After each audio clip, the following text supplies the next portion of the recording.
My name is Lena Hart, and I was 14 years old the night my parents left me at a bus station with everything I owned stuffed into a black garbage bag.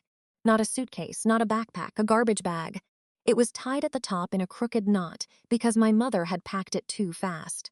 One sleeve from my gray sweatshirt was caught in the plastic, and I remember staring at it because I didn't know where else to look.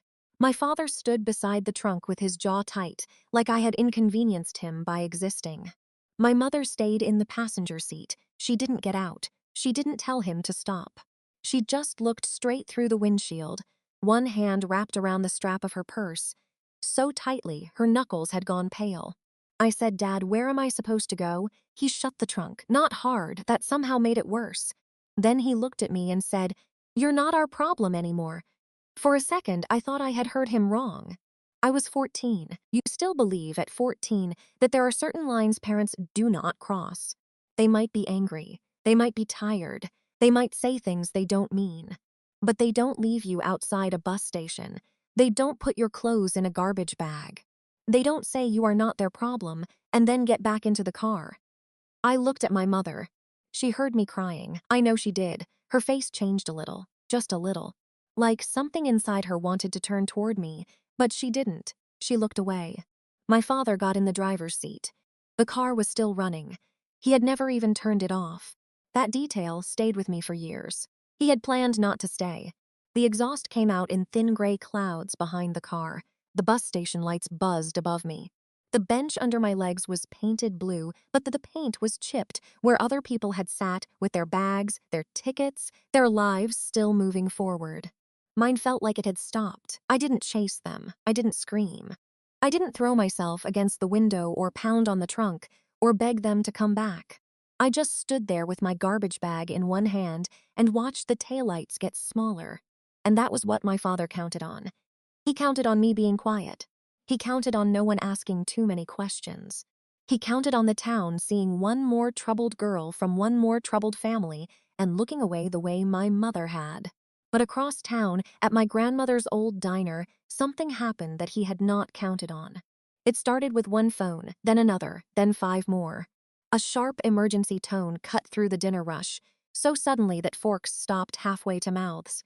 The cook pushed open the kitchen window and said, "What is that?" Customers looked down at their screens. The servers froze between tables. My photo was on every phone, a school picture. My hair tucked behind one ear, my smile small and unsure, my name underneath it, Lena Hart. Missing endangered minor. Last seen at the Mill Creek bus station. Possible connection to protected estate file. My father was standing near the back booth when it happened. He wasn't there for dinner. He was there because my grandmother's diner had something he wanted. And he had spent the last few weeks trying to get someone to help him reach it. He was talking when the alert hit. Then he stopped. That was what people remembered later. Not that he shouted, not that he ran, not that he denied anything right away, just that silence.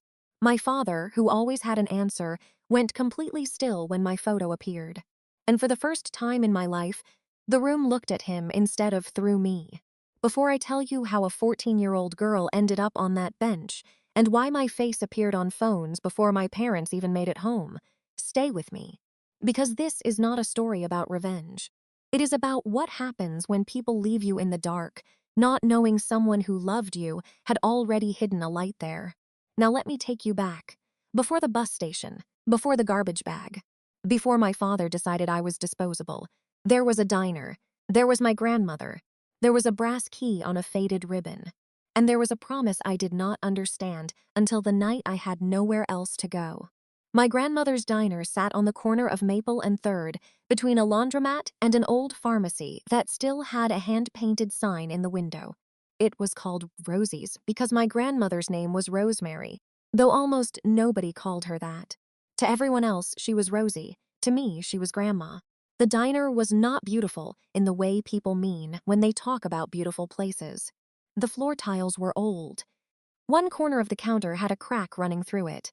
The red vinyl booths had little splits along the edges, and if you sat too quickly, the seat sighed under you.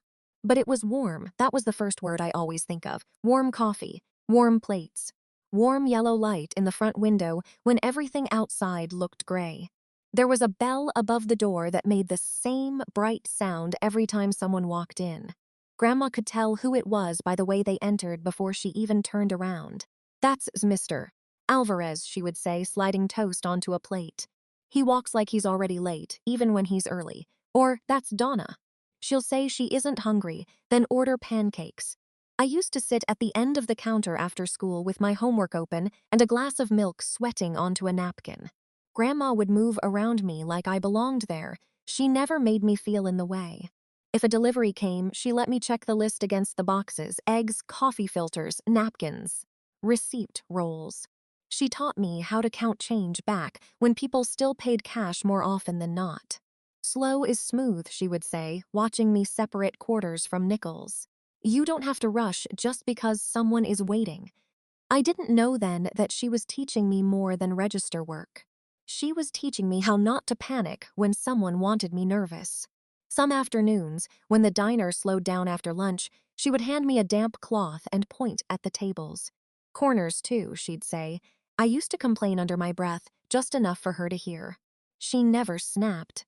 She would just smile and say, "A place remembers how people treat it." That sounded silly to me when I was little. Places didn't remember, people did. But years later, when everything in my life started slipping out of my hands, I realized what she meant. A place can hold proof: a counter worn smooth by elbows, a photo left in the same spot for years, a key hanging where someone can find it when the time is right. There was a framed picture near the register. It was small and slightly faded. Grandma was in it, standing outside the diner with me in front of her. I must have been 9. She had both hands resting on my shoulders, not gripping, just there. Like a person saying without words, "I've got you. My father hated that picture." He never said he hated it. He wasn't the kind of man who announced things so plainly. He would glance at it when he came in, then look away like it had left a bad taste in his mouth. "Your grandmother likes making everything sentimental," he said once, while Grandma was in the kitchen. I was sitting at the counter with a math worksheet. I didn't answer because I didn't know if he wanted me to. He leaned closer and tapped the counter with 2 fingers. "Businesses don't run on feelings, Lena." I remember nodding. That was what I did around my father. I nodded. I listened. I tried to become the kind of quiet that didn't create trouble. Grandma came back from the kitchen with a plate of fries and looked between us. My father smiled at her, not a real smile, a useful one. "Just telling Lena she should learn the practical side of things," he said. Grandma set the plate down in front of me. "She is," she said. The words were simple. But the way my father's face tightened told me there was another conversation underneath that one. I noticed it. I didn't understand it. That was how a lot of my childhood felt. I would notice the pause, the look, the door closing too quickly. I would feel the air change. But I didn't have the words for it yet. My mother came to the diner less often. When she did, she seemed smaller there. At home, she moved around like she was always trying to keep things from spilling over. At the diner, she sat with her coat still on and checked the time. Grandma would ask if she wanted coffee. My mother would say, "No, thank you." Grandma would ask how she was sleeping. My mother would say, "Fine." Grandma would ask if everything was all right at home. My mother would look toward the front window and say, "We're managing." That was one of my mother's favorite words. Managing, it meant don't ask more, it meant I am tired. It meant I have already chosen peace over truth, so please don't make me admit it. I didn't know that then either. To me, she was just my mom, and I wanted her to be happy. That is one of the hard things about being a child. You can be hurt by someone and still spend your whole day hoping they are okay. Grandma never pushed in front of me. But sometimes, when my father stepped outside to make a phone call, or my mother went to the restroom, Grandma would get quiet. She would wipe the same clean spot on the counter. Then she would look at me and say something small. "Lena, you know you can always call me." "I know." Even if somebody tells you not to, I would frown. Why would somebody tell me not to? She would smile then, but it never reached her eyes. People get strange when they're scared. I didn't ask what she meant. I wish I had. But children are loyal in ways adults don't deserve. I didn't want to think my parents could be the kind of people my grandmother was warning me about. On Saturdays, Grandma sometimes took me to the bus station after the breakfast rush. It wasn't far from the diner. We would walk there if the weather was good, passing the hardware store, the post office, and the empty lot where a movie theater used to be. The bus station was small. Just one room inside with vending machines, a ticket counter that was only open part of the day, and rows of plastic chairs that were bolted to the floor. Outside was the blue bench. Back then, the paint was brighter. Grandma and I would sit there with paper cups of hot chocolate from the diner, even in weather that was too warm for it. I liked watching people arrive. Some looked tired, some looked relieved. Some hugged whoever was waiting for them so hard, their bags slid off their shoulders. Other people left alone. Grandma watched them too. One afternoon, I asked her, "Do you think leaving is sad?" She took a long breath, like she wanted to give the question the respect it deserved. "Sometimes," she said, "but not always. When is it not sad? When leaving gets someone somewhere safer." I thought about that. A bus groaned in front of us, the doors folded open. A woman stepped down holding a baby wrapped in a yellow blanket. Grandma smiled at them. Then she looked at me. "People leave from here, sweetheart. But people come back from here, too. Don't let one goodbye teach you the whole world." I remember those words because of what happened later. At the time, I just nodded and sipped my hot chocolate. A few weeks after that, Grandma gave me the brass key. It was small, with a rounded top and a dark spot near the teeth where the metal had worn down. It hung from a faded blue ribbon, the kind you might find tied around an old box of letters. We were in the diner office. That room smelled like paper, coffee, and the lemon cleaner she used on everything. There were file cabinets against one wall, a calendar with appointment notes, and a stack of folders labeled with things I didn't care about then. Insurance, payroll, property tax, vendor receipts. Grandma opened the top drawer of her desk and took out the key. "This is for you," she said. I held it in my palm. "What does it open? Something important." "Like treasure," she laughed softly. "Not the kind you're thinking of." I turned the key over. "Can I use it now?" "Not yet." "When?" "When you need to remember that you belong somewhere." That made no sense to me. So I made it simpler. I decided it opened her old sewing box, the wooden one she kept in the storage room with buttons and thread and fabric scraps. I tried not to be disappointed. A key to a sewing box was still nice, I told myself. Grandma tied the ribbon around my wrist like a bracelet. "Don't lose it," she said. "I won't." She touched my cheek once, quickly, almost like she didn't want to make the moment too heavy. "And don't give it to anyone just because they ask." That part stayed with me. Not because I understood it, because of how serious her voice became. Later that day, my father came by the diner. He was in one of his good moods, which usually meant he wanted something. He kissed my mother on the cheek when she arrived after him, greeted two regulars by name, and told Grandma the place looked busy. "Busy is good," Grandma said.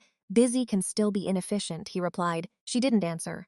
I was sitting in the corner booth, twisting the blue ribbon around my finger. My father noticed. "What's that?" I looked down. "A key. To what?" I looked at Grandma. She was behind the counter, pouring coffee. Before I could answer, she said, "Something of Lena's." My father's smile stayed on his face, but it changed shape. "Lena's," that's what I said. The diner kept moving around us. Plates clinked. The bell over the door rang. Someone laughed near the front window. But at our table, everything got still. My mother looked at the floor. That was her habit, when she didn't want to be involved in a moment that needed her. My father held out his hand. "Let me see it." I started to untie the ribbon. Grandma said, "No, just that, no, not loud, not angry, but final." My father lowered his hand slowly. "I was only looking. I know what looking means to you." I did not understand that sentence.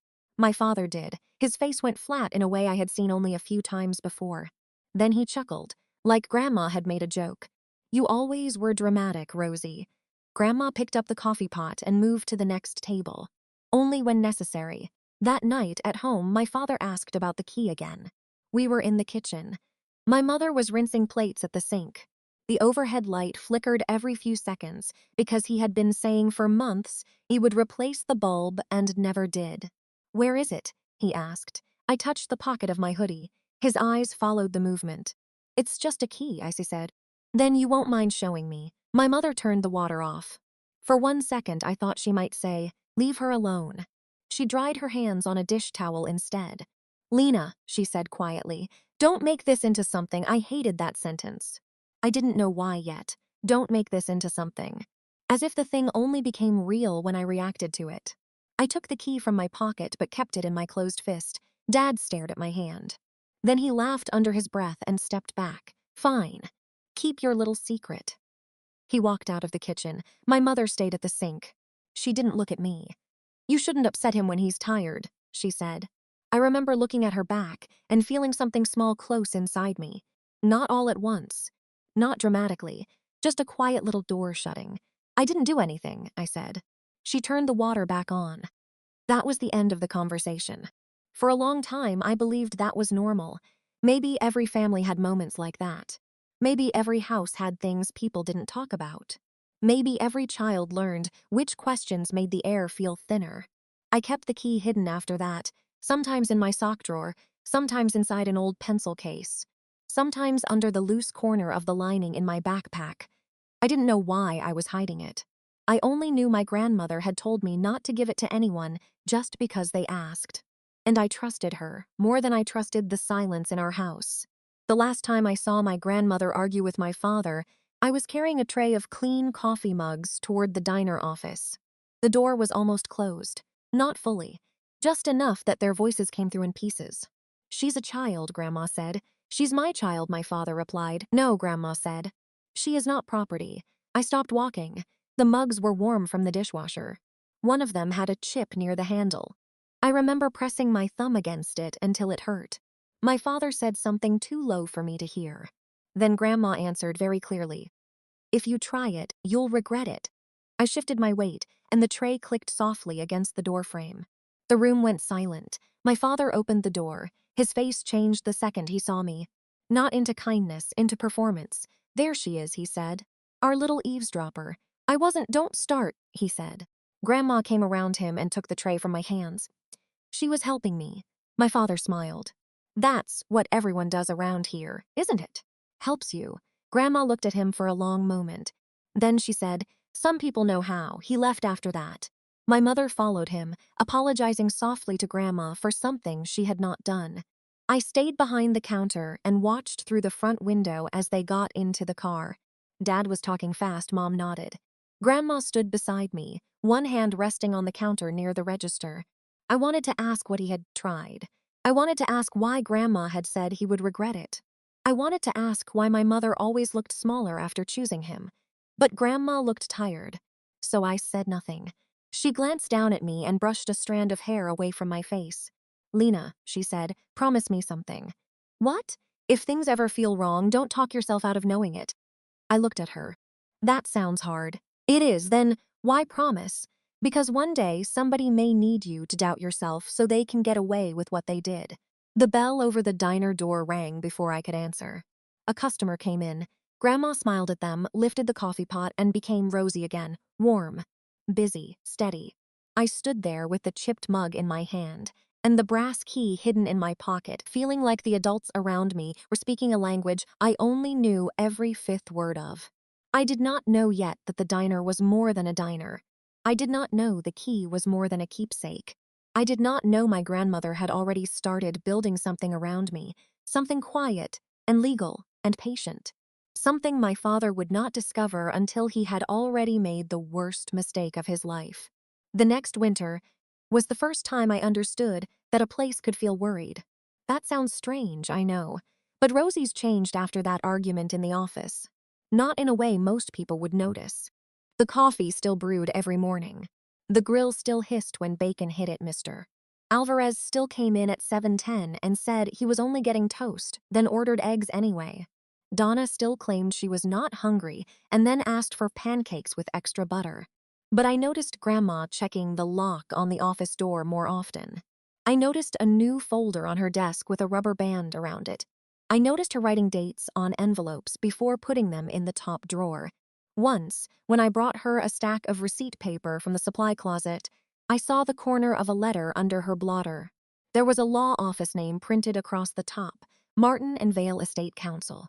I sounded the words out in my head. Estate Council. They felt like adult words. Words that belonged to people with briefcases and quiet offices, and clocks that ticked too loudly. Grandma came back in before I could read more. She didn't get angry.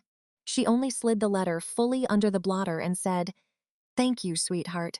I nodded and put the receipt paper on the shelf. For a second, I thought she might explain. She didn't. Instead, she opened the cash drawer and asked me to count the singles. So I counted. 1, 2, 3, 4. My fingers were still small enough then that the bills felt too wide. Grandma stood beside me, looking out through the little office window toward the dining room. "You remember what I told you?" she asked. "About what? If something feels wrong." I kept my eyes on the money. Don't talk myself out of knowing it. That's right. I wanted to ask if something was wrong right then. But the bell over the door rang, and Grandma turned back into Rosie before the question reached my mouth. That was how she protected me most of the time. Not by making everything dramatic. By keeping breakfast moving, by checking invoices.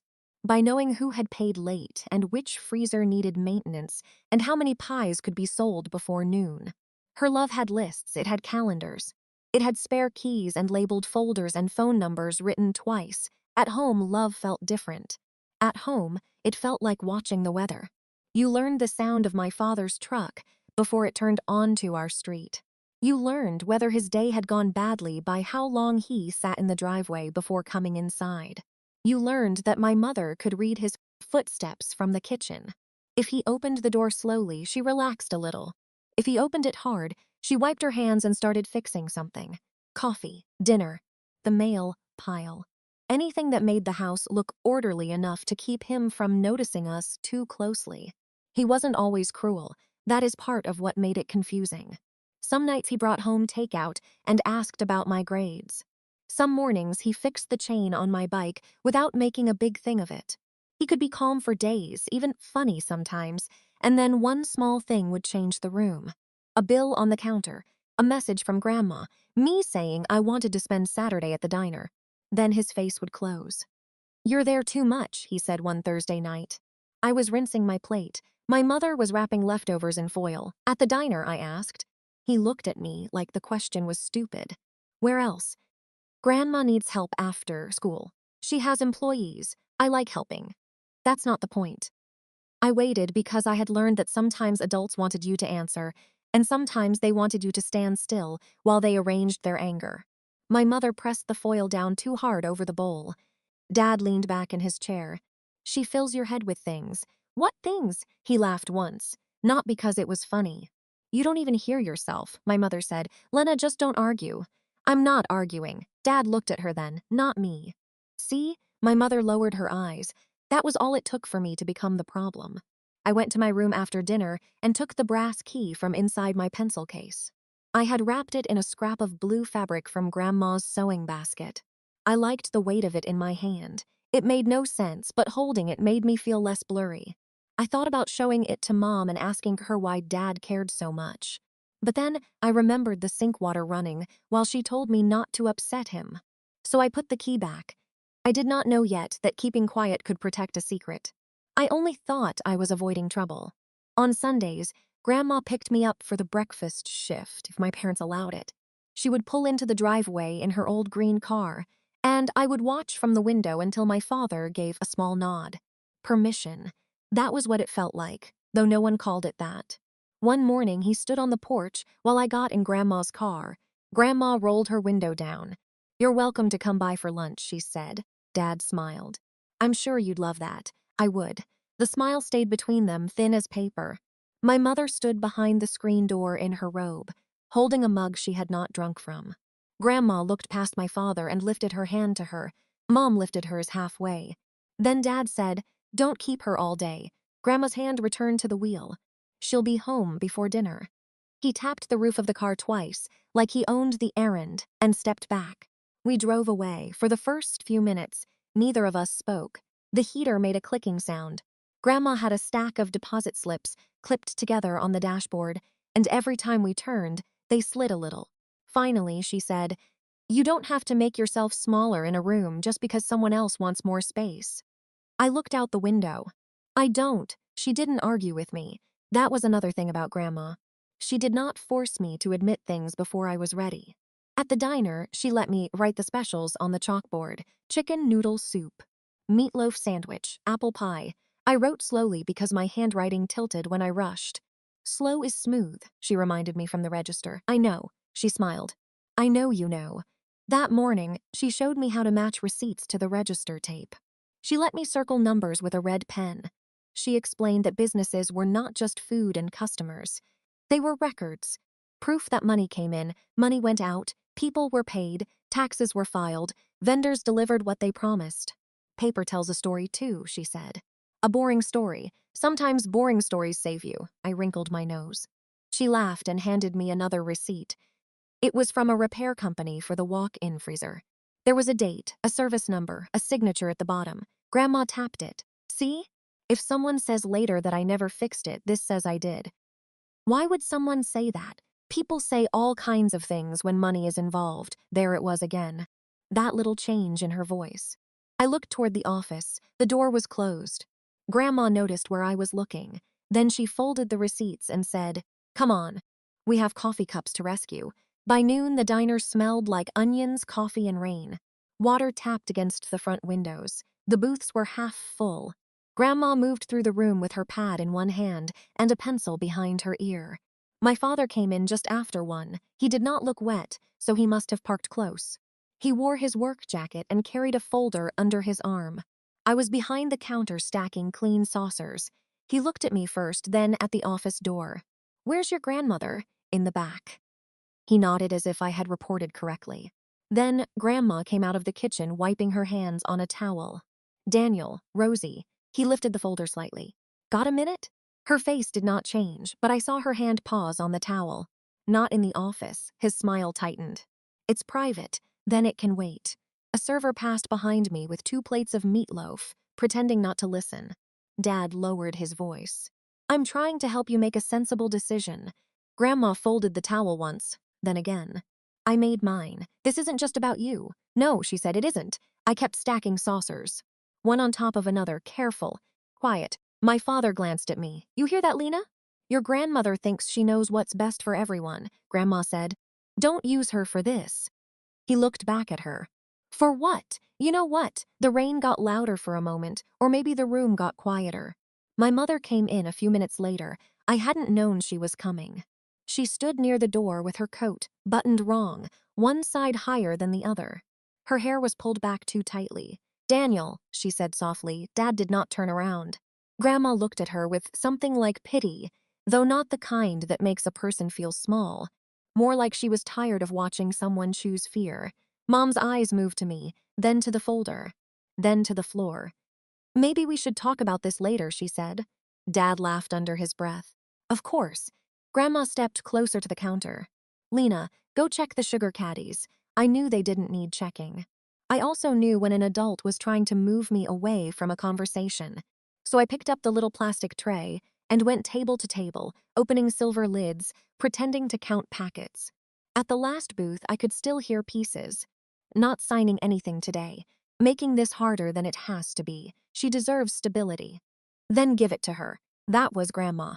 Clear, low. My hand froze inside the sugar caddy. "She deserves stability." I did not know why that sentence made my throat tighten. Maybe because no one at home talked about what I deserved. They talked about what I cost. What I complicated, what I needed to understand. When I came back, my father was gone. My mother was still near the door. Grandma stood behind the counter with the folder in front of her. She had not opened it. Mom looked at me like she wanted to say something. I waited.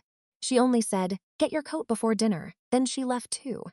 Grandma watched the door close. The bell kept trembling for a second after they were gone. "What was in the folder?" I asked. Grandma picked it up and slid it under the counter. "Something that doesn't belong to him." "Does it belong to you?" She looked at me then. For a moment I thought she would tell me the truth. Instead, she reached across the counter and straightened the collar of my shirt. "Not exactly. That night I lay in bed with the brass key under my pillow. The house was quiet except for my parents' voices through the wall. I could not hear the words, only the shape of them. My father's voice rose and fell in short bursts. My mother's came softer, thinner, like paper being folded until it could fit somewhere small. I pressed the key into my palm until the edges left a mark. Something was happening around me. Something with folders and signatures and the diner office. Something with my grandmother's careful eyes and my father's useful smile. I told myself it was adult business. I told myself I was probably making it bigger in my head. Then I remembered Grandma's voice behind the counter. Don't talk yourself out of knowing it. The next morning, before school, I went downstairs early. My father's folder was on the kitchen table, just sitting there. My mother was in the laundry room, and Dad was outside warming up the truck. I stood beside the table for maybe 5 seconds, maybe less. The folder was not fully closed. Inside was a form with my grandmother's name on it, Rosemary Hart. Below that, I saw my own name, Lena Hart. Before I could read anything else, my mother came back in carrying a basket of towels. She stopped when she saw me. Her face went pale in a quiet, practiced way. Lena, she said. I stepped back from the table. I wasn't touching it. She looked toward the front door, then at the folder. For 1 second, she seemed frightened for me. Then she picked up the folder and held it against her chest. Go get your backpack. What is that? Her mouth tightened. Don't make this into something. The same words again. The same soft warning. Only this time, I looked at the folder in her arms and understood something small and cold. She was not warning me because there was nothing there. She was warning me because there was. Grandma died on a Tuesday morning in March. It was not dramatic. That almost made it harder. There was no storm outside. No phone call in the middle of the night. No final speech where she told me all the things I would spend years wishing I had asked. She had been at the diner the day before, arguing with the coffee supplier over an invoice that had been charged twice. She had made soup. She had written 3 checks. She had told Donna to stop pretending she didn't want dessert. Then the next morning, she was gone. A heart attack, they said. Quick, they said. Peaceful, they said. Adults like words that make death sound organized. I remember sitting at our kitchen table while my mother spoke softly into the phone. She kept saying, yes, yes, I understand. Thank you. My father stood by the window with one hand on his hip, staring out at the driveway. He did not cry. I watched him because I didn't know what else to do. Finally, he turned and said, well, there's going to be a lot to handle. That was the first thing he said. I'm sorry. Not your grandmother loved you. Not even, are you okay? Just that. A lot to handle. My mother looked at me then. Her eyes were red, but not in the way I expected. They looked tired more than broken. Lena, she said, go get dressed. For what? We have to go to the diner. The diner felt wrong without Grandma. The bell still rang when we walked in, but no one said, morning, sweetheart. The lights were on too bright for the hour. The booths were empty. Someone had left a damp rag folded near the register, and the coffee pot sat half full on the warmer, burning slowly into bitterness. Mr. Alvarez stood near the counter with his hat in both hands. Donna was crying into a napkin. I didn't know what to do with their grief. It seemed bigger than mine because they were allowed to show it. I stood near the register and looked at the framed photo of me and Grandma. Her hands were on my shoulders. My 9-year-old face looked up at the camera like I had no reason to be afraid of anything. My father followed my eyes, then he looked away. We need the office keys, he said to the manager, a woman named Carla who had worked for Grandma longer than I had been alive. Carla's face tightened. Rosie kept the main office key with her. Well, she doesn't need it now. The room went quiet. Not completely. The refrigerator still hummed. Rainwater still dripped from someone's coat onto the tile. But people heard him. My mother touched his sleeve. Daniel, what? He said. There are bills, payroll, vendors. We can all stand here being sentimental, or someone can make sure the place doesn't fall apart. Carla looked at me, just for a second. Then she reached under the counter and took out a spare key from a small hook. She did not hand it to my father. She placed it on the counter. He picked it up anyway. That was how things changed. Not with one big fight, with keys being moved from one hand to another. Over the next few days, our house filled with boxes. Not memory boxes, sorting boxes. That was what my mother called them. She brought them home from the grocery store and wrote on the sides with a black marker. Keep, donate, trash, paperwork. I watched her write trash on one box and something in me tightened. Grandma had always said, a place remembered how people treated it. My mother moved through Grandma's things like remembering was a problem to solve. The apron came home first. It was the blue one Grandma wore during breakfast rush, the one with a small bleach spot near the pocket. I found it folded on the laundry room counter. I touched the fabric. It still smelled faintly like coffee and fryer oil and the lemon soap she used. "Can I keep this?" I asked. Mom was standing by the dryer with a stack of towels. She didn't look up. "We'll see." That meant no. So I took it to my room and put it under my pillow beside the brass key. The next day, it was gone. I searched everywhere, under the bed, inside my drawers, behind the laundry basket. When I asked my mother, she sighed. "Lena, honey, keeping every little thing isn't healthy. It was her apron." "I know. Where is it?" She folded a washcloth carefully. Too carefully. I don't remember, but she did. I could tell by the way she didn't ask what apron. At the diner, Dad spent more and more time in the office. He called it helping. He sat at Grandma's desk with his sleeves rolled up, sorting through folders, tapping numbers into a calculator, making phone calls with the door half closed. I heard words in pieces: property tax, outstanding repair, insurance transfer, probate, operating account. He said them like they were stones he had to carry. One afternoon, I stood outside the office with a tray of mugs, listening to his voice through the door. "No, I understand she had an attorney," he said. "I'm her son." That should be enough to release basic information. A pause, then sharper. "She was 14 when this started. That has to count for something." My fingers tightened around the tray. 14. I had turned 14 2 months before Grandma died.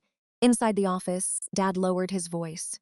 "No, I'm not asking for anything improper. I'm trying to keep the business alive." Carla came up behind me and gently took the tray. "You don't need to stand there," she said. I looked at her. She looked at the office door. Then she said, quieter, "Your grandmother kept good records." It sounded like comfort. It also sounded like a warning. At home, my father started talking about the diner like it was sick. "That place is a drain," he said one night, flipping through mail at the table. "Everyone acts like Rosie was running some sacred institution. It's a diner." A small one. I sat across from him with my homework open. Mom was at the stove stirring sauce. "She loved it," I said. He didn't look up. "That's exactly the problem. Feelings make people stupid with money." My mother said, "Lena, eat before it gets cold. I'm not hungry." Dad finally looked at me. "Of course you're not." I didn't understand what that meant, so I stayed quiet. He set down an envelope. "You know what taxes cost on commercial property? Repairs, insurance? Payroll? No, you don't, because you're a child. But you're old enough to sit there judging everyone." I wasn't judging. "You ask questions like you are." The sauce bubbled on the stove. Mom turned the heat down. "Daniel, she's grieving. We're all grieving," he said. "Some of us still have responsibilities." After that, responsibility became his favorite word. If I asked where Grandma's framed photo had gone from the diner register, he said responsibility. If I asked why the recipe cards were missing from the office drawer, he said responsibility. If I wanted to know why he had taken boxes of receipts home and stacked them by his side of the closet, he said adult responsibility. Like adding adult made it impossible for me to answer. The framed photo disappeared the week after the funeral. I noticed the empty spot immediately. Dust had gathered around where the frame used to sit, leaving a clean rectangle on the counter. "Where's the picture?" I asked Carla. She looked toward the office. "Your father took it." "Why?" "I don't know, honey," but she did not say it like she believed that. That evening, I found the frame in our garage, face down on a cardboard box labeled "Donate." The glass had cracked across Grandma's shoulder. I lifted it carefully. My father came in behind me. "What are you doing?" I almost dropped it. "I found this. It's just a picture. It was by the register. And now it's not." I looked at the crack in the glass. "Can I keep it?" He took it from my hands. "No." "Why?" "Because you're getting obsessive." The word embarrassed me, though I had done nothing wrong. Obsessive. It made my grief sound dirty. Mom appeared in the doorway with a basket of clean laundry. "Lena," she said gently, "your father's right. Holding on to everything is only going to make this harder." "I'm not holding on to everything." Dad gave a short laugh. "You're holding on to anything that lets you act like we're the enemy." That sentence stayed in the garage after he left. Like exhaust. After that, small things vanished faster. A mug with Rosie painted on the side. A bundle of old receipts Grandma had let me practice adding. A stack of birthday cards she had kept in her desk. The blue fabric scrap I had used to wrap the brass key. That one made me scared. I found the key loose at the bottom of my pencil case, cold against the plastic. The fabric was gone. Nothing else had been touched. I sat on my bedroom floor for a long time staring at it. That was the first time I wondered if my parents were searching my room. I didn't want to believe that, so I told myself maybe the fabric had fallen out. Maybe I had moved it and forgotten. Maybe grief made people careless. Then I heard Grandma's voice. Don't talk yourself out of knowing it. The black garbage bag appeared on a Saturday. My mother came into my room while I was doing vocabulary homework and opened my closet without asking. What are you doing? I asked. Clearing space. For what? She pulled old shoes from the floor and dropped them into the bag. The plastic made a soft, ugly sound. You have too much clutter. Most of it wasn't clutter. A diner menu from before they changed the prices. A paper placemat Grandma had doodled on while talking to a customer. A receipt with my handwriting on it from the day she taught me how to close out the register. Mom picked up the placemat. I stood. I want that. She looked at it like it was trash because it was wrinkled. Lena, please. Her face softened for a second, then it closed again. You can't keep living inside her death. I wanted to say I wasn't living inside her death. I was trying to keep one small proof that she had lived. But Dad called from downstairs. Is she helping or is she making this harder? Mom's hand tightened around the placemat. I stopped reaching for it. She put it in the garbage bag. That was the first time I saw my belongings treated like something to be hauled away. Not because they were useless, because they meant something to me. Later that week, an envelope arrived with the law office name printed in the corner. Martin and Vale Estate Council. I saw it before anyone else did because I came home early from school. It was lying on top of the mail pile, cream-colored and thick. My name was not on it. Neither was my father's. It was addressed to the guardian of Lena Hart. I stood in the kitchen with my backpack still on. The house was very quiet. I picked it up. The paper felt expensive, heavy. Like whatever was inside had been folded by someone who expected it to matter. The front door opened. My father came in carrying his work jacket over one arm. His eyes went straight to the envelope, then to my hand. What are you doing? I set it down fast. I just saw it. He crossed the room and took it. That's not for you. It has my name. It says guardian, but it says my name. His face changed in that small way I had learned to fear. Not rage, control. You are a child, he said. You don't understand legal mail. Mom came in behind him with grocery bags. She saw the envelope. Then she saw me. For 1 second, no one moved. I asked, why would Grandma's attorney send something about me? Dad slid the envelope under the stack of bills. Because your grandmother made everything complicated. Mom put the grocery bags on the counter. A carton of eggs tipped sideways. No one fixed it. I said, can I read it? Dad looked at me like I had asked for something ridiculous. No. Why? Because I said no. The words were quiet. That made them final. He picked up the whole mail pile and walked toward the hallway. I watched him go. At the doorway, he stopped and looked back. And Lena, I waited. He held up the envelope once, just enough for me to see the law office name again. Don't go looking for things that aren't yours. Then he disappeared into his room and closed the door. But I had already seen enough. My name was on that envelope. Grandma's attorney had sent it. And my father had hidden it before I could learn why. The strange thing about secrets is that they make ordinary things louder. After my father took that envelope, I started hearing everything. The mailbox lid when it snapped shut, the office door at the diner clicking closed. My mother lowering her voice when I came into a room. My father's truck tires on the gravel behind Rosie's before dinner, even though he told people he only went there when necessary. Necessary became another one of his words. Like responsibility, like complicated, like adult. He used those words the way other people used locks. A week after the envelope came, I found my mother at the kitchen table with a yellow legal pad and Grandma's old property tax notice in front of her. She had a calculator beside her and a grocery receipt she was using as a bookmark. When I walked in, she covered the paper with her hand. Too late. I had already seen the address for Rosie's on Maple and 3rd. You said there was no money, I said. She rubbed her forehead. There isn't. Then why are you looking at property taxes? Her eyes went to the hallway. Your father's direction, then back to me. Because houses and businesses don't disappear just because someone dies. I know that. No, Lena. You don't. It was not cruel. That almost made it worse. She sounded tired. Like I was one more bill she had not planned for. I stood by the sink, still wearing my backpack. Was that letter about me? She folded the tax notice in half. Your grandmother left a mess.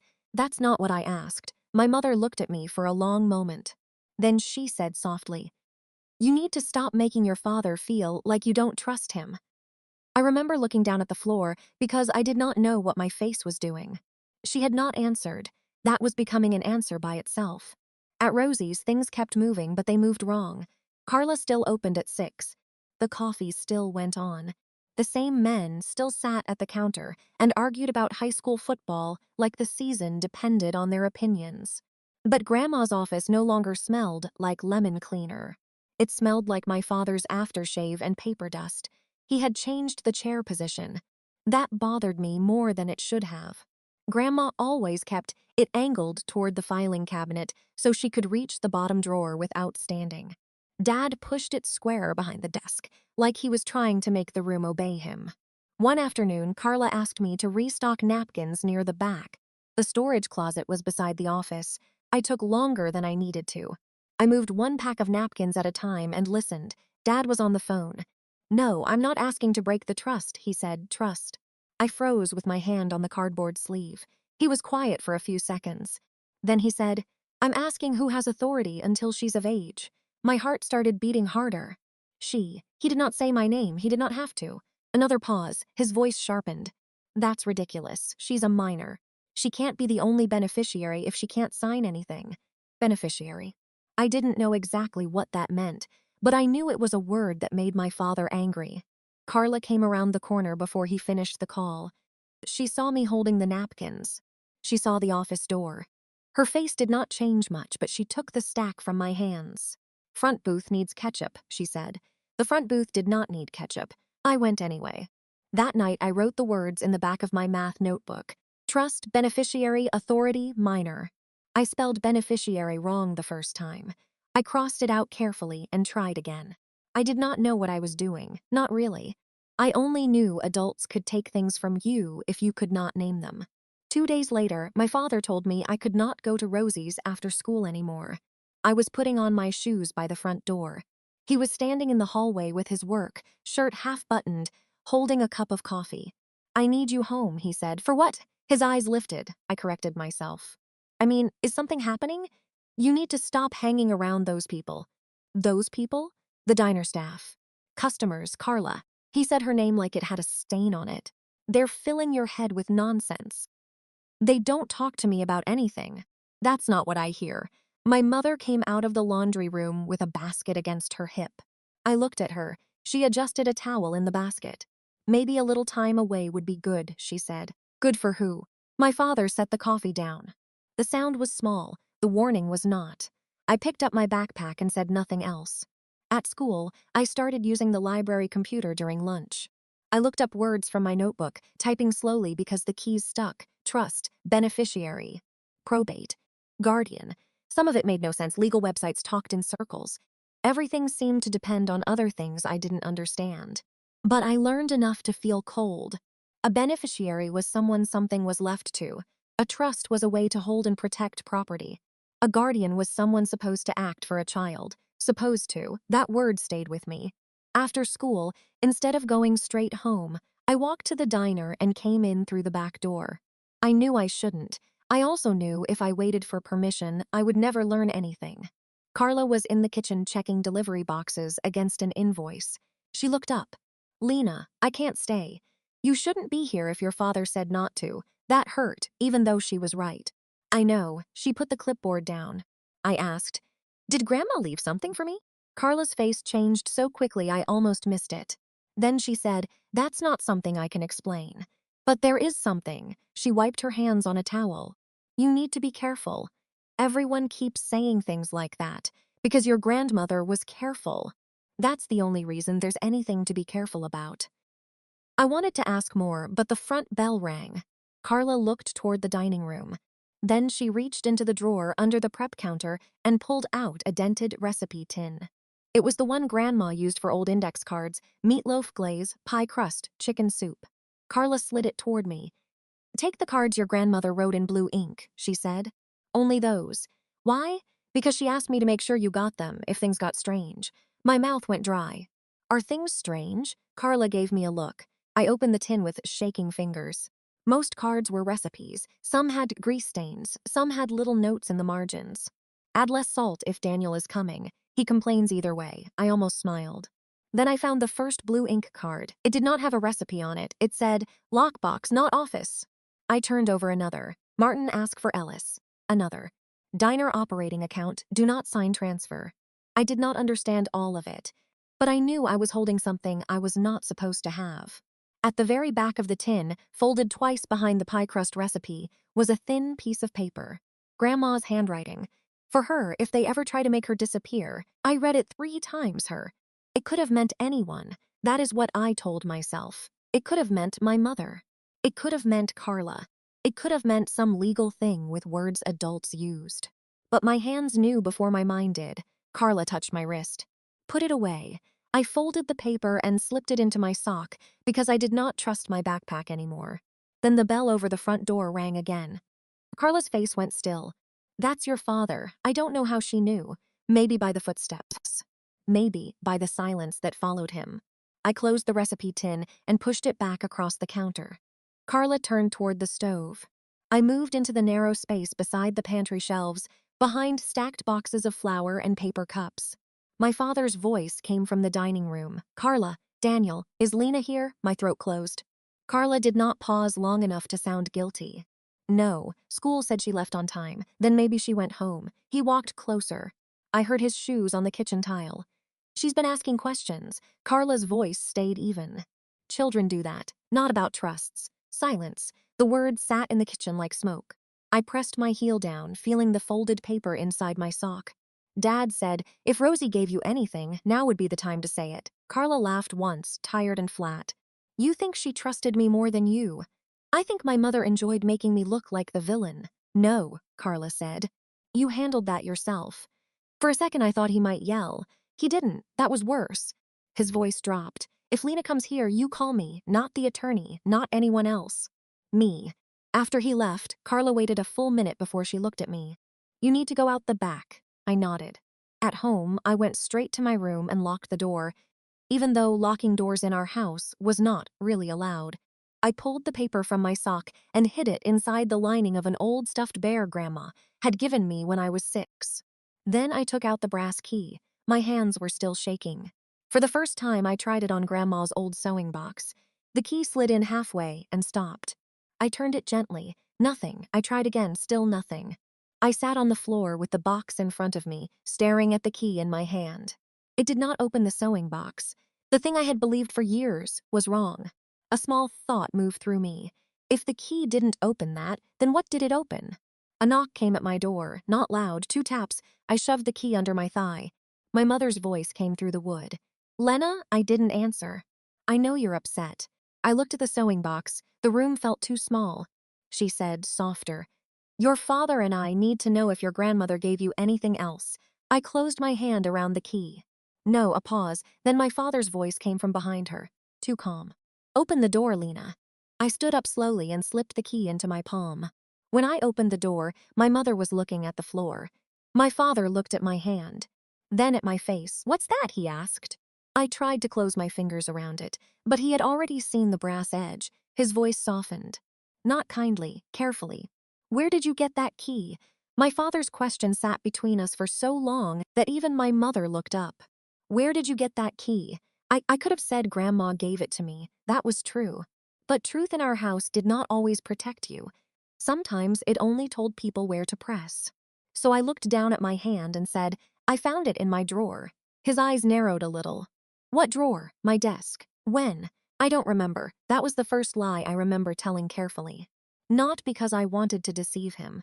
Because I had started to understand that some answers were not safe just because they were honest.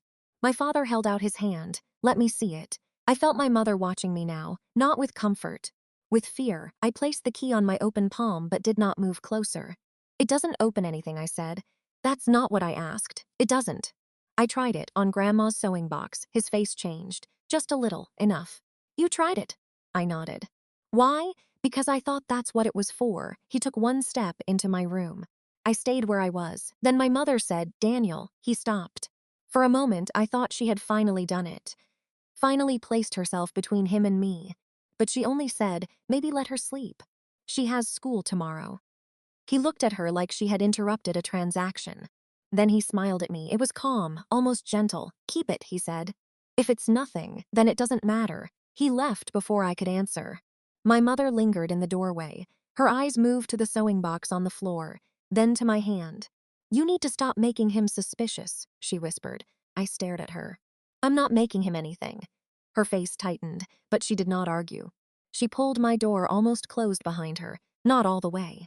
After that, my room stopped feeling like mine. I changed where I hid things every few days.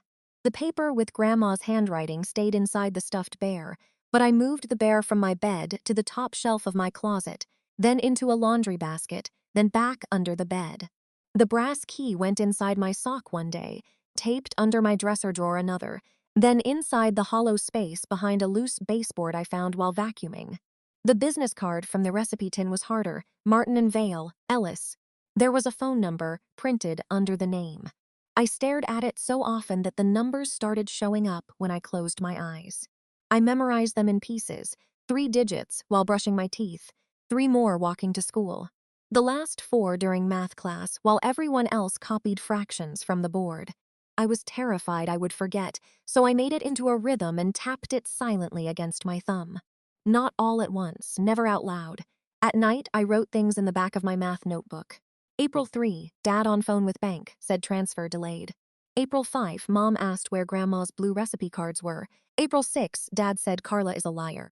April 9, envelope from county tax office. Dad took it to bedroom. April 10, Mom checked my backpack. I wrote small.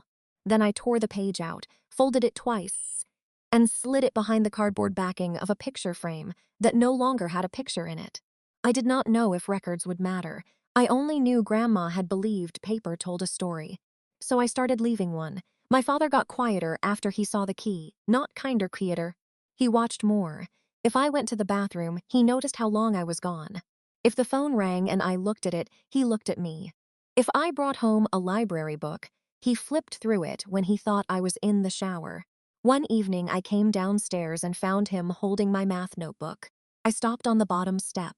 He looked up. Your grades slipping? No. Then why are you hiding in your room all the time? I'm doing homework. He held the notebook by one corner.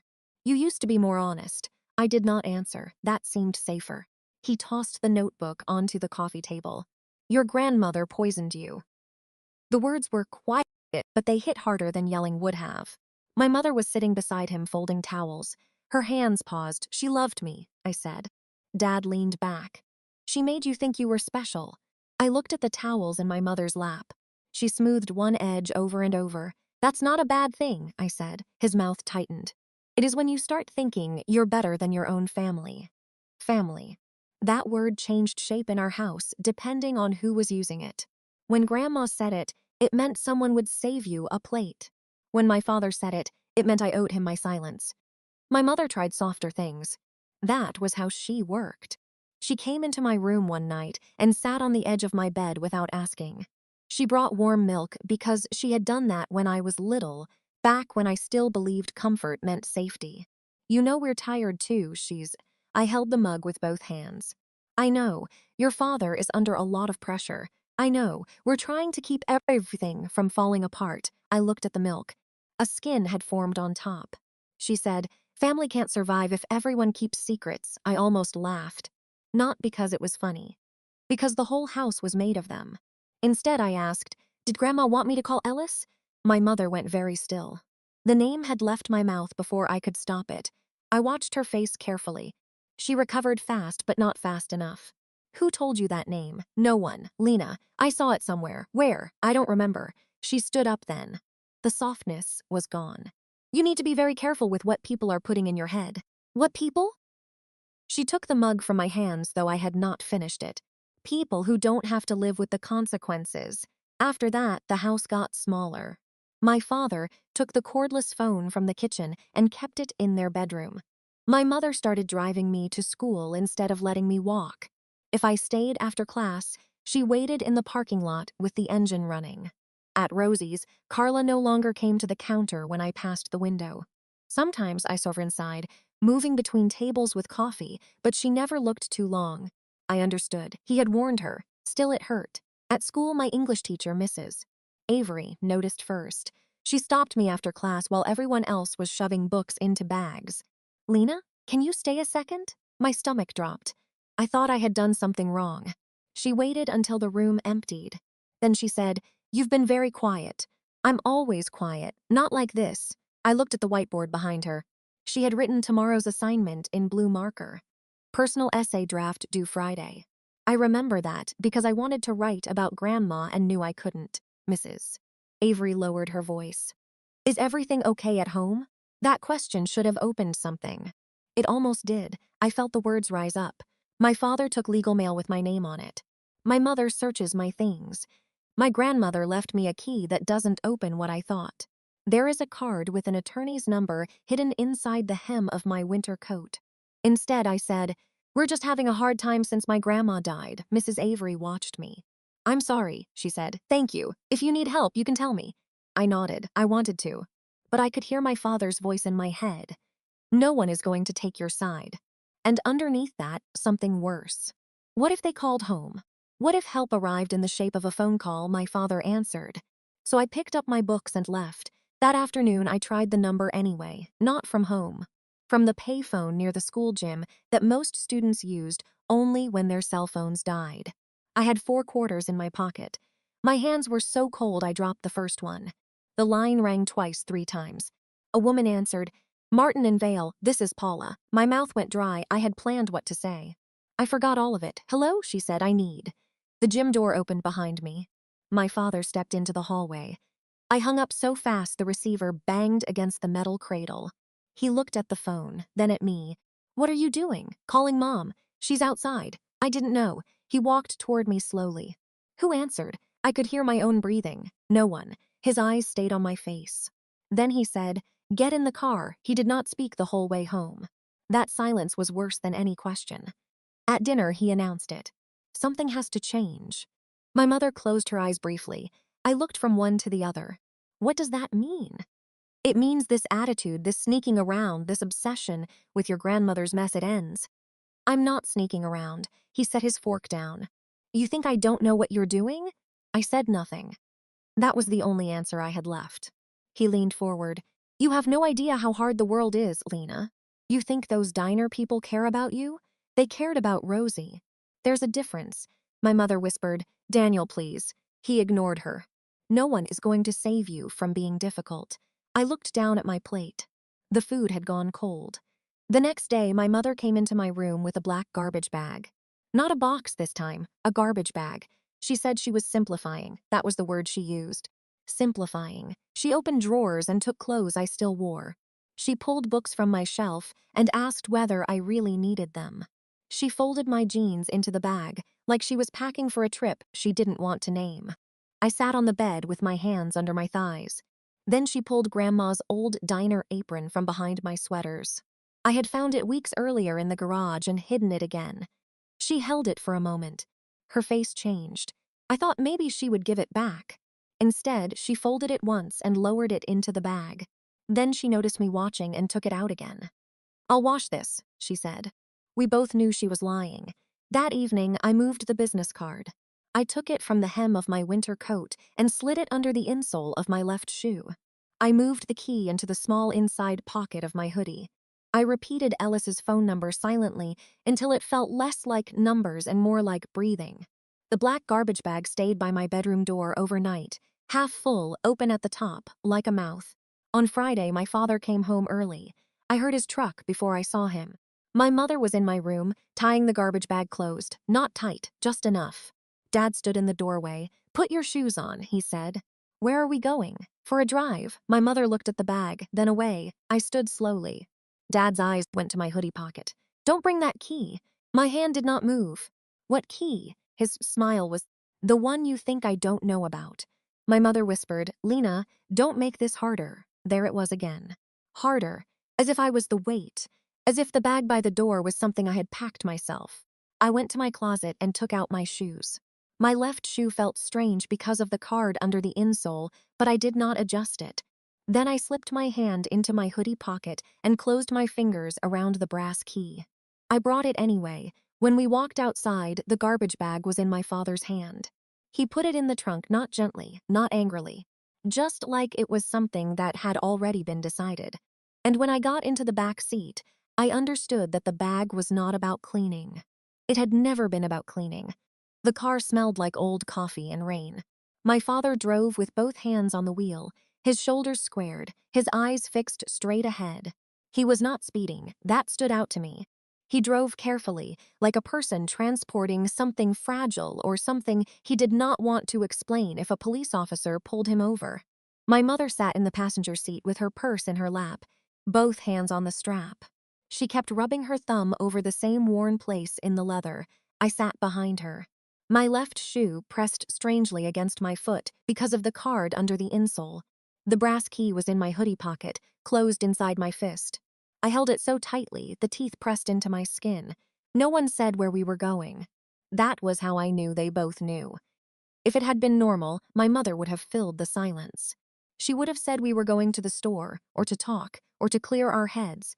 Something soft, something that made the thing sound less sharp. But she said nothing. We passed Rosie's. I turned my head before I could stop myself.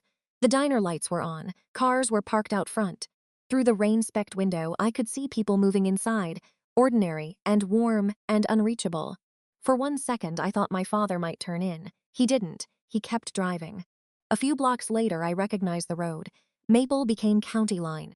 County Line curved past the post office, the hardware store, and the empty lot where the old movie theater used to be. Then I saw the bus station sign, blue letters. One bulb burned out, my chest went cold. I remembered sitting there with Grandma, holding hot chocolate in both hands while buses groaned at the curb. People leave from here, sweetheart. But people come back from here too. My father pulled in near the curb and parked beside the bench, the same blue bench. The paint was duller now, chipped along the edge. Someone had scratched initials into one armrest. The car stayed running. That was when I started crying, not loudly, just enough that my breath caught and would not settle. My father got out first. He opened the trunk. I heard the plastic shift before I saw the bag. My mother did not move. I waited for her to say something, anything. Daniel, no. Lena, stay in the car.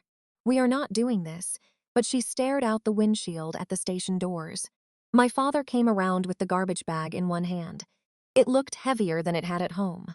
My clothes were inside it, my books, some of my things, not all. Just enough to make the message clear. He opened my door. Get out. I looked at my mother. Mom? Her lips parted, then closed. My father leaned down slightly. Lena, I stepped out. The air smelled like diesel, wet pavement, and cigarette smoke from somewhere near the entrance. The station lights buzzed above the sidewalk. A bus idled at the far end of the curb, its engine coughing every few seconds. Dad set the garbage bag beside the bench, not thrown, set, like he was leaving donations. What am I supposed to do? I asked. He shut the trunk. You need to learn what it means when people are done being used. I stared at him. I didn't use anyone. You made our house impossible. My mother was still in the car. I could see the side of her face through the windshield. Pale still. Dad, please. He looked past me, toward the station doors, like he was already thinking about leaving. You wanted everyone else involved. Teachers, diner people, attorneys. He said that word quietly. So go find out how much they care. My hand tightened around the key. I don't have anywhere to go. He looked at me then, really looked. And there was no anger in his face. That was the part that stayed with me. Only decision. You're not our problem anymore. The words landed very softly. I think some part of me had been waiting for him to take them back before he finished saying them. He didn't. I looked at my mother one last time. She had turned her face toward the passenger window. Away from me, away from the bag, away from what she was allowing to become real. My father got back in the car, the door closed. The brake lights glowed red against the wet pavement. Then they pulled away. I did not run after them. I did not know if that was strength or shock. I only know I stood there until the taillights blurred with the rain and disappeared around the corner. Then I sat down on the bench. The garbage bag leaned against my leg. I kept my hand in my hoodie pocket around the key. Inside the station, a vending machine hummed unevenly. A bus schedule was taped crookedly behind the glass. The floor near the doors was wet from people tracking rain inside. Somewhere, an old man coughed and folded a newspaper. I tried to think. I knew Ellis's number. I had the card in my shoe, I had the key. But I had no phone, no money except 2 quarters in my pocket, and no idea whether calling would make things better or worse. For a while, nobody noticed me. That hurt in a way I didn't expect. Then a woman behind the ticket counter looked up. She was probably in her 50s, with reading glasses hanging from a chain and a cardigan buttoned wrong at the top. She watched me for a few seconds, then came around the counter slowly, like she did not want to scare me. "Honey," she said, "are you waiting for someone?" I wiped my face with my sleeve. "I don't know." Her eyes moved to the garbage bag, then back to me. "How old are you?" 14. "Did someone drop you off?" I looked toward the road. The answer felt too large to say. Finally, I nodded. She crouched a little, not all the way, just enough that her voice lowered. "Do you know their phone number?" "Yes." "Parents?" I nodded again. She looked toward the counter, then back at me. "I'm going to make a call, okay? I need you to stay right here." My stomach turned. "Are you calling them?" "Not first." That was all she said, "not first." Those 2 words were the first careful thing an adult had said to me all day. She went back inside and picked up the phone behind the counter. I watched her speak with one hand pressed flat against a form on a clipboard. She asked me my full name, date of birth, address, school. When I said my name, her pen stopped. "Lena Hart?" "Yes." She looked at her computer screen, typed, waited, then her face changed. Not dramatically, but enough that I saw it. She looked at me again, then lowered her voice into the phone. "I have a minor here matching a protected file notice." Protected file. I heard the words, but did not understand them. Across town, at almost that exact moment, my father walked into Rosie's. I learned this later from Carla. He came in through the front door with rain on his jacket, and that same controlled look he wore when he wanted people to believe he was being reasonable. Carla was at the register. He asked to speak with her in the back. She said no. So he slid a folder onto the counter. "There are documents that need to be signed before this gets uglier." Carla did not touch the folder. "You should leave. I'm trying to preserve what's left of my mother's business." "No," she said. "You're trying to get around her wishes." A few customers looked up. Dad lowered his voice. "You don't know what you're talking about." Then the first phone went off, a sharp emergency tone. Someone at booth 4 jumped. Then another phone. Then another. Within seconds, the diner was filled with that awful electronic sound. People reached for their screens. Carla looked down at hers. Her face went white. At the bus station, the clerk had brought me inside and given me a paper cup of water. I sat under fluorescent lights with my garbage bag against the wall and my wet shoes flat on the tile.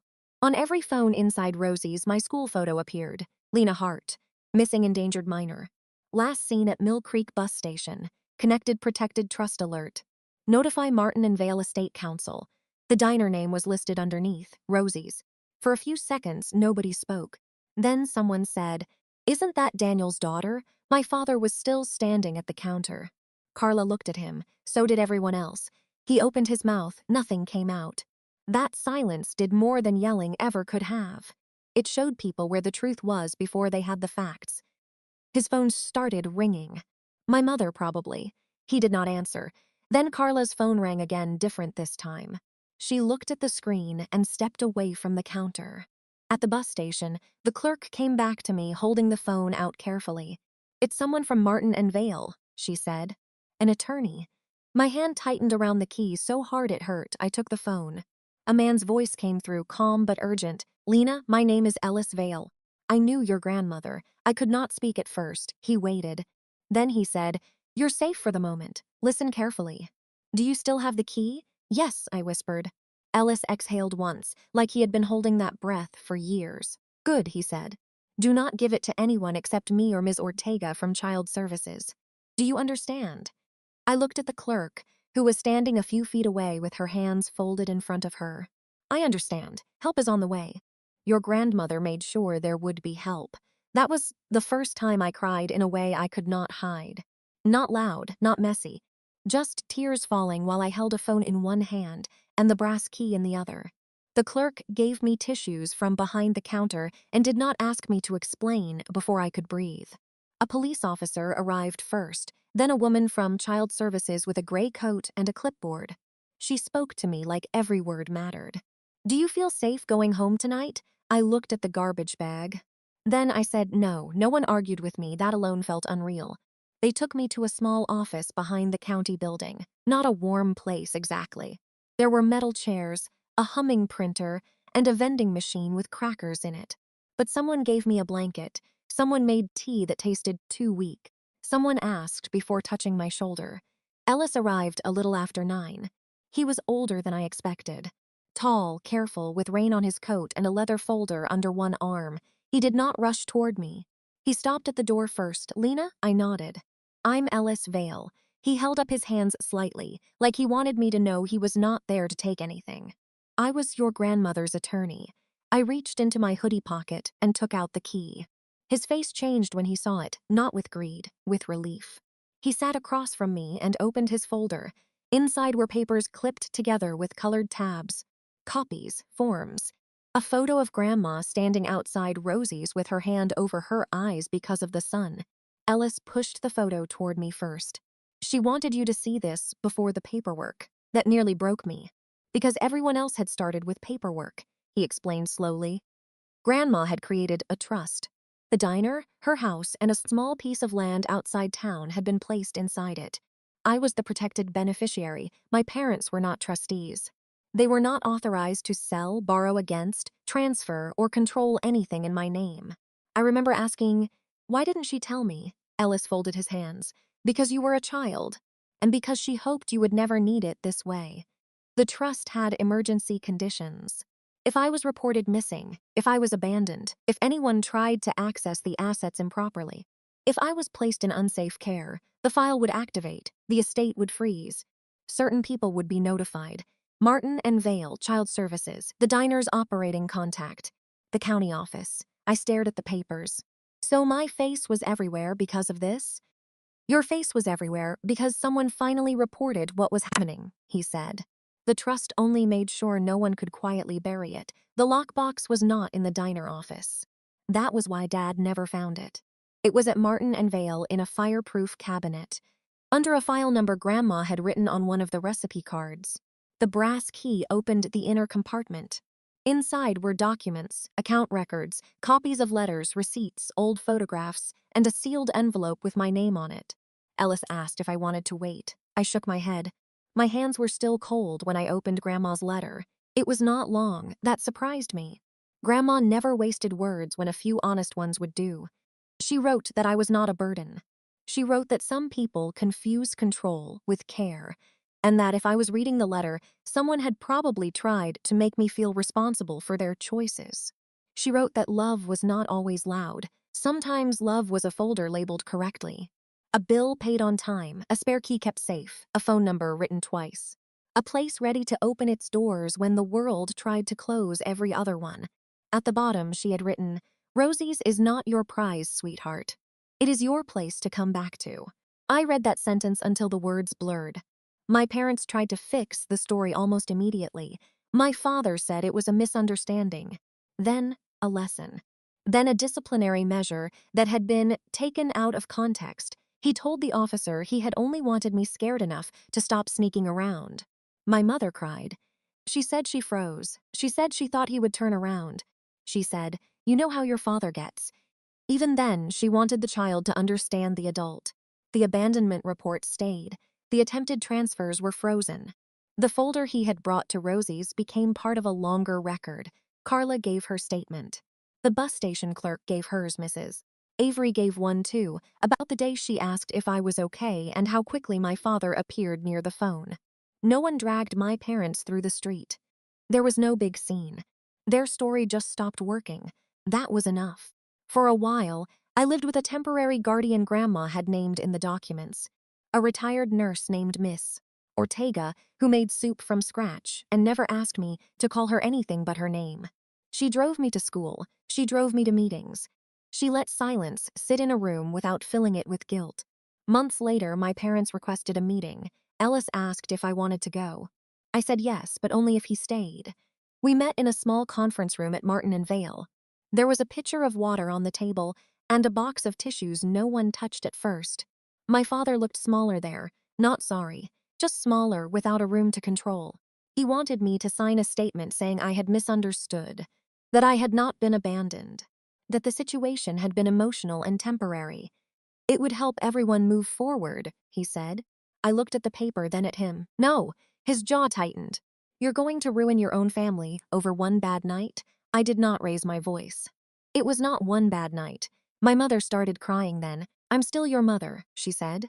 I looked at her hands. They were wrapped around a tissue the same way they had wrapped around her purse strap in the car. I know, I said. For some reason, that hurt more than saying nothing. Then I said, but you looked away. She covered her mouth. My father pushed back from the table. You think your grandmother was perfect? She poisoned you against us. No, I said. She prepared for you. No one spoke after that. I did not forgive them in that room.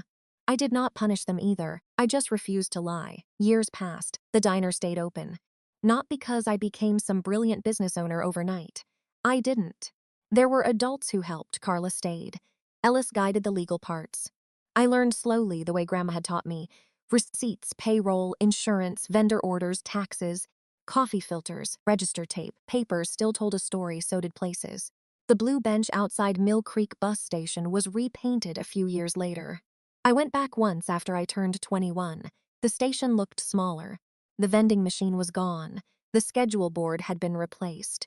But the bench was still there. I sat down with the brass key in my hand and listened to a bus idle at the curb. For a long time, that place had meant the moment I was left. Then, slowly, it became the place where the truth finally found me. Grandma had been right. People leave from there, but people come back from there too. Most mornings now, I open Rosie's before sunrise. The lights hum when they come on. The coffee starts as with that first dark drip into the pot. The bell over the door still rings a little too sharply. Near the register, there is a framed photo of Grandma.